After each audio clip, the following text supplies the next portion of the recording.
Olá, sejam muito bem-vindos a mais um episódio do YesCast, o podcast oficial do Instituto de Estudos de Saúde Suplementar. Eu sou Jander Ramon, jornalista e assessor de comunicação do Yes.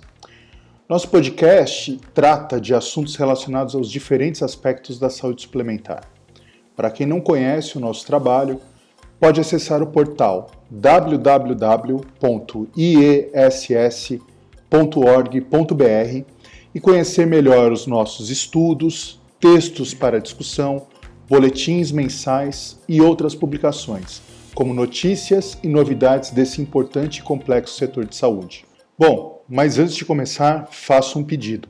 Siga o nosso podcast em sua plataforma predileta e, se preferir, acompanhar pelo YouTube, assine o canal, ative as notificações e curta os nossos conteúdos. Dá essa moral pra gente lá. Nessa primeira série, com 15 episódios, estamos debatendo o livro Saúde Suplementar, 20 anos de transformações e desafios em um setor de evolução contínua, uma obra organizada pelo IES, assinada por 24 autores convidados. Você encontra o livro na íntegra, de forma gratuita, no site do IES. Faça lá o seu download, leia, avalie e comente. A gente vai ficar bem contente de ter o seu feedback. Hoje, eu te convido para juntos relembrarmos algumas entrevistas dessa primeira série do YesCast. Elas foram realizadas por José Sequim, superintendente executivo do Instituto, com convidados que também são autores do livro. Nesse episódio, vamos relembrar alguns dos trechos mais importantes das conversas. Faremos uma breve revisão e retrospectiva na visão desses especialistas sobre os avanços conquistados nos últimos 20 anos após a regulamentação do setor de saúde suplementar. No episódio em que abordamos a avaliação de tecnologia em saúde no Brasil, os convidados Cariziane Polanczyk, coordenadora do Instituto Nacional de Ciência e Tecnologia, e Denizar Viana, professor da Faculdade de Ciências Médicas da Universidade do Estado do Rio de Janeiro, comentaram sobre os principais desafios de ATS nos últimos anos. Relembre. Eu penso que os desafios em relação à ATS no mundo nesses últimos anos, eu diria que o primeiro foi se legitimar como uma política importante, principalmente para os sistemas de saúde de acesso universal. E isso está muito claro hoje. Não existe um sistema de acesso universal que não tenha uma ATS robusta. Basta olhar para os exemplos na Europa, Canadá, Austrália, assim por diante. Então, acho que essa primeira etapa está cumprida. É uma política de Estado, não é uma política de governo. Para fazer uma reflexão, nosso desafio nos últimos 20 anos, ou os primeiros 10 anos, foi realmente institucionalizar o tema e, na sequência, capacitar pessoas para poder usar a metodologia, poder realmente, e isso a gente fez com muito prazer, né, Denizar? Foram inúmeros cursos, programas de pós-graduação, e realmente hoje, cada vez mais, a gente tem um corpo aí bem preparado no Brasil para fazer isso. Mas as evoluções e realmente os desafios de novas tecnologias exigem um aprimoramento que é um passo a ser dado aí no futuro. Os idosos merecem um destaque especial quando o assunto envolve planos de saúde. O IES, inclusive, disponibiliza diversos trabalhos de análise dos impactos do envelhecimento populacional sobre o setor. Debatemos esse tema também no YesCast. José Sequim, superintendente executivo do IES, comentou sobre mutualismo e o pacto intergeracional. Nesses 20 anos, os idosos vieram aumentando sua participação nos planos de saúde, ao contrário do que muita gente sempre diz e propalou. Os idosos querem, desejam, têm e mantêm seus planos de saúde. Sacrificam várias outras coisas para não abrir mão desse benefício. Como se sabe, os idosos estão mais sujeitos a doenças crônicas que resultam de anos, décadas de vida sem os devidos cuidados com a promoção da própria saúde, adotando hábitos assim adequados. Então, o que acontece é que os idosos têm um custo de atendimento per capita muito mais alto do que, não falo nem das gerações jovens, da geração, por exemplo, dos 50 aos 60 anos de idade. Quem tem acima de 75 a 80, gasta 8, 10 vezes mais. Por conta, então, como disse, está chegando já numa etapa avançada da vida, a vida já muito longa, o organismo que não foi bem cuidado se desgastou, doenças crônicas se instalaram. É isso que mostra os elevados custos. Como consequência, a parte desagradável é o preço desses planos que é alto. Esse é um tema que eu tenho abordado bastante nesse meu capítulo. Os aspectos tributários da saúde suplementar no Brasil também foi tema abordado no YesCast. Relembre o que Kleber Pacheco de Castro, economista, consultor em finanças públicas e doutor em economia pela UERJ, apresentou sobre o cenário da tributação na saúde suplementar brasileira ao longo dos últimos 20 anos. A despeito das atividades do setor de serviços tradicionalmente suportarem uma carga tributária menor do que a média da economia brasileira, o setor de saúde suplementar, a gente observa aí nos últimos 20 anos uma trajetória da carga tributária de crescimento exponencial. Na verdade, ela mais do que dobra de 2001 até os anos mais recentes, tá? Apesar de a carga tributária total ter se mantido relativamente estável durante esse período, esse mesmo intervalo de tempo que a gente está tratando. Então, é um crescimento muito expressivo. Em termos reais, a gente está falando de algo da ordem de 20% ao ano, em média, tá? O que faz a gente acreditar que, em pouco tempo, essa carga tributária do setor vai caminhar para a média da economia, tá? É importante evidenciar esse comportamento da carga tributária, justamente porque no debate sobre a tributação da saúde suplementar é recorrente uma tese de que esse é um setor pouco tributado, né, que paga pouco imposto e que, por isso, prejudica o financiamento da saúde pública, né? Então, na verdade, essa primeira concepção da carga tributária e essa observação já mostra para a gente que essa visão ela não é totalmente verdadeira, né? E o que é valor em saúde? Renato Camargos Couto, presidente do grupo IAG Saúde e cofundador da plataforma Valor Saúde do DRG Brasil, explica o termo e comenta o que ele enxerga de mudança nessa temática ao longo dos últimos 20 anos. Vale muito a pena ouvir sempre o professor e doutor Renato Couto. Vamos lá. O sistema de saúde brasileiro ele mudou de uma maneira dramática, né? Nós tivemos a felicidade de acompanhar toda essa transformação e temos trabalhado nesse tempo todo com o mesmo propósito e com o mesmo tema, que é exatamente a de entrega de valor em saúde.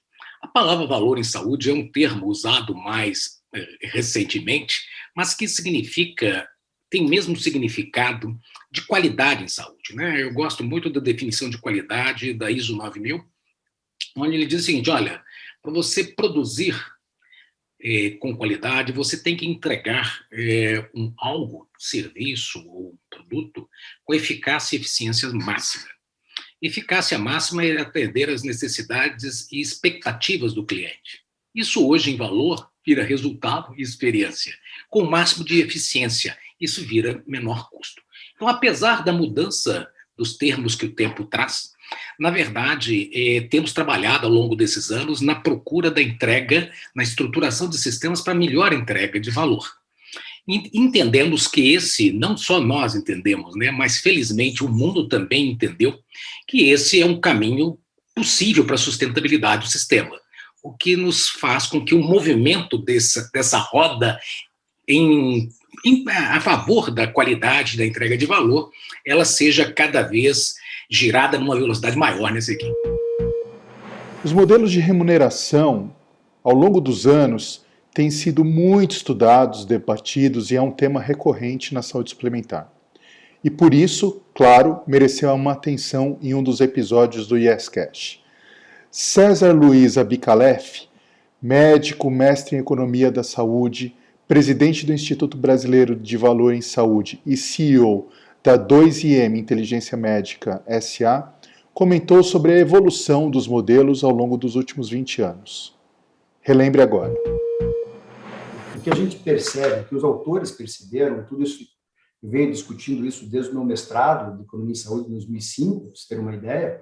Eu publiquei um livro sobre isso em 2015, sobre o poder pagamento performance, mas essa discussão é anterior a isso, né? Obviamente, a gente tem discutido muito isso, e esse, vocês terem uma ideia, tem um autor que eu estudei esses modelos prospectivos e retrospectivos, ele publicou um artigo em 1993 falando desses dois sistemas, 93, e ele falava que realmente do lado prospectivo eu tenho um problema muito sério, né? O problema do que ele fala do subtratamento e da seleção de risco, né? Ou seja, se eu recebo de forma prospectiva, quanto mais complexo é o paciente, né? Mais trabalho eu tenho e o ganho é o mesmo. No modelo retrospectivo é exatamente o contrário. Ele traz aquele incentivos por práticas inconsequentes de custo. A frase que ele usa, eu até citei ele no meu livro, que é o modelo fee for service, né? Quanto mais eu faço, mais eu ganho. Então, esses dois modelos, eles estão fadados ao insucesso. E o que a gente tem percebido na prática ao longo desse tempo, né? Uma tendência a acabar com o fee for service, que é não acabar nunca vai acabar nunca, mas a redução do fee for service, e você trazer para modelos prospectivos. Só que eles esquecem desse outro lado da moeda. Se eu saio do modelo retrospectivo e vou trabalhar com um capitation simples, um pacote, né? No hospital, que você cria um pacote, que eles falam, né? Onde você cria um pacote, o serviço independente do que usa, a grande tendência é o subtratamento. Eu não queria paciente complicado, então eu gero, é outro problema. Então, essa mudança que ela aconteceu, uma versão ao modelo fee for service, buscando o modelo prospectivo, se não tomar cuidado, nós vamos ir para o outro lado do pêndulo, né? Então, e a gente tem percebido que esse movimento tem acontecido na prática, né? Mas obviamente, os modelos que nós vamos falar ainda durante o nosso bate-papo, ele vem exatamente para tentar resolver esses problemas nos dois extremos. Marília Bartolomei Bortolotto, advogada, especialista em regulação do setor de saúde, graduada pela USP e pós-graduada em Economia e Negócios pela ESP-FGV, fez um breve histórico sobre o uso de dados em saúde ao longo desse tempo, com relação ou com um enfoque especial também a temas atuais, como a aplicação da LGPD, a Lei Geral de Proteção de Dados. Eu acho que em 20 anos a gente teve uma evolução grande. Eu vejo assim, pela própria regulação, e aí agora puxando um pouquinho para o meu lado, advogada, a gente consegue ver uma evolução dentro da regulação no sentido de trazer cada vez mais essa necessidade dentro do SUS, por exemplo, de estruturação dos dados de saúde. Na saúde suplementar, a gente tem um órgão regulador que é um órgão que trabalha a parte de dados de forma não central, né? O regulador da saúde suplementar é um regulador com foco mais no equilíbrio financeiro do sistema. Mas mesmo para essa finalidade, a gente tem, por exemplo, o padrão TIS como uma grande conquista, que fez com que a gente pudesse trocar dados de forma eficiente para garantir a sustentabilidade administrativa mesmo da saúde suplementar. E eu acho que agora a gente começa uma discussão central, que é a discussão sobre o trânsito de dados de saúde sensíveis, né? O trânsito de dados de prontuário dentro da saúde suplementar, qual é o nível de informação de prontuário que a operadora tem que ter para poder fazer uma gestão de saúde, uma coordenação de saúde, se assim ela se propuser a fazer. Então, eu acho que a gente está num momento de virada. Eu acho que tudo que discutimos nos últimos anos, nos últimos 20 anos, sobre o uso de dados, foi muito marginal dentro da regulação, e agora a gente passa com a Agência Nacional de Proteção de Dados e com o trabalho que a ANS vem fazendo muito forte, a olhar para esses dados que são dados de saúde, de fato. Eu acho que a gente tem alguns marcos, principalmente no DataSUS, nesses últimos anos. A gente tem, por exemplo, dados de controle epidemiológico, dados de vacinação, uma base de dados cada vez mais estruturada para que o SUS possa fazer essas atividades de vigilância em saúde que são tão essenciais. A gente teve um começo de um processo de construção de um conjunto mínimo de dados para registro em prontuário. Isso foi uma regulação importante também, que passa por um desafio gigante de conectividade. A gente sabe que nas regiões mais afastadas, a gente ainda tem muita dificuldade de registro desses dados, até por questões de acesso à tecnologia. E eu sinto que a gente chegou num ponto em que essa discussão não pode ser adiada mais. Então, tudo que foi feito foi uma fundação, com certeza, houve um investimento, mas acho que agora a gente está no momento da virada com o LGPD, dando uma força grande para essa discussão. Eu acho que na saúde a gente já tinha uma regulação que trazia boa parte do que a LGPD veio reforçar, que é essa questão da preservação do sigilo, da relevância de você colocar o paciente no centro da decisão quando são dados sensíveis, mas eu acho que a LGPD coloca luz nisso e abre uma série de discussões novas dentro do setor. Nesses últimos 20 anos, o avanço da tecnologia digital em diferentes áreas e setores trouxe um impacto grande, muito significativo em nossas vidas. Na saúde, não foi também diferente. Lincoln Moura Jr., diretor associado de saúde da Accenture Brasil, comenta sobre a aplicação dessas novas tecnologias e o que ele observou de mudança nas 2 décadas de saúde suplementar regulada aqui no Brasil. Acho que uma das grandes conquistas é o próprio IES, né? O IES surgiu como uma resposta aos desafios da saúde suplementar, tem cumprido um papel brilhante de aprofundar a discussão, de não aceitar as coisas simplesmente pela sua aparência, indo fundo e explorando as coisas, né? Como devem ser feitos, trazendo diversidade para a discussão e profundidade. De nossa parte, nós estamos muito felizes de trazer a questão de ter contribuído para esse capítulo de saúde digital, de transformação de saúde no Brasil através da saúde digital, por causa das imensas iniciativas e grandes e profundas e diversas iniciativas que estão acontecendo no país, inclusive, né, aceleradas pela própria Covid, né? Então, acho que uma das coisas que aconteceu há algum tempo já na saúde suplementar e que já foi transformadora, abre a porta para uma nova aceleração, que foi a padronização do padrão TIS, né? A construção do padrão TIS para troca de informação foi um enorme salto de qualidade que se deu na saúde suplementar.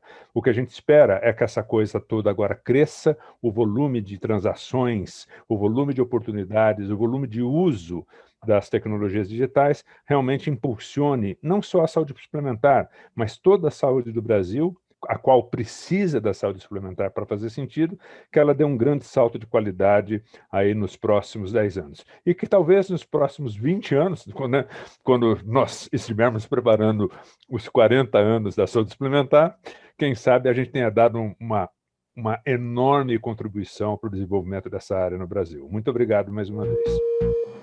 Os planos exclusivamente odontológicos atraem cada vez mais beneficiários, registrando crescimento, mesmo quando os médicos hospitalares apresentaram quedas seguidas. Mas isso não significa que o segmento não tenha obstáculos pela frente. Rodrigo Bacelar, CEO da Odontoprev, comenta sobre os desafios desse setor nos últimos 20 anos. Uma coisa, um desafio importante, aí, um obstáculo que a gente tem que romper, é que o benefício dental, o plano odontológico, é sempre colocado em segundo plano. Então, todo mundo pensa muito no plano médico, isso povoa aí a cabeça de todo mundo, a necessidade de ter um plano médico, e muito pouca gente se preocupa em ter um plano odontológico. E, então, acho que tem um pedaço de desafio que é fazer esse aculturamento, fazer com que a importância do plano médico tome a relevância que lhe é devida. É fundamental a saúde bucal, aquela frase que é um jargão que se diz, a saúde começa pela boca. Não é um jargão da boca para fora, é uma verdade assim muito importante. Tem inúmeras doenças, patologias que começam com a boca, como enxaqueca, dores cervicais, bruxismo. Isso para não comentar sobre tudo que leva a óbito. Por exemplo, das endocardites bacterianas que vão a óbito, 83% delas têm origem em um problema de infecção bucal. Então, acho que um primeiro desafio é esse de fazer com que esse conhecimento da saúde bucal, que hoje fica muito mais, primeiro e segundo plano, como eu já falei, segundo, muito mais preocupado com a questão estética, seja compreendido como um tema de saúde de fato. A boca está absolutamente integrada no corpo humano e tem um papel preponderante em relação à saúde. Com a multiplicidade de assuntos escolhidos para compor o livro Saúde Suplementar, 20 anos de transformações e desafios, em um setor de evolução contínua, fica difícil tratar todos os temas em um único episódio. Por isso, se você deseja ouvir mais sobre promoção da saúde e atenção primária de saúde na saúde suplementar, ou sobre telemedicina e saúde 5.0, novos produtos e ampliação de acesso a planos de saúde, ou ainda saber sobre casos de corrupção, um episódio difícil e que ainda é presente na saúde, não deixe de conferir todos os episódios do YesCast nas principais plataformas de áudio e também na versão da websérie em nosso canal no YouTube. E para você, ouvinte, que deseja ler o livro Saúde Suplementar, 20 anos de transformações e desafios em um setor de evolução contínua, em toda a sua íntegra, saiba que ele está disponível no nosso site do IES. Basta você acessar www.iess.org.br e faça o download gratuito. Esse nosso penúltimo episódio vai ficando por aqui. Não deixe de acompanhar os encontros anteriores e até mais. Esse episódio foi gravado seguindo todos os protocolos de segurança para evitar a contaminação com o Covid-19. YesCast é uma produção da Letra Certa, Inteligência em Comunicação.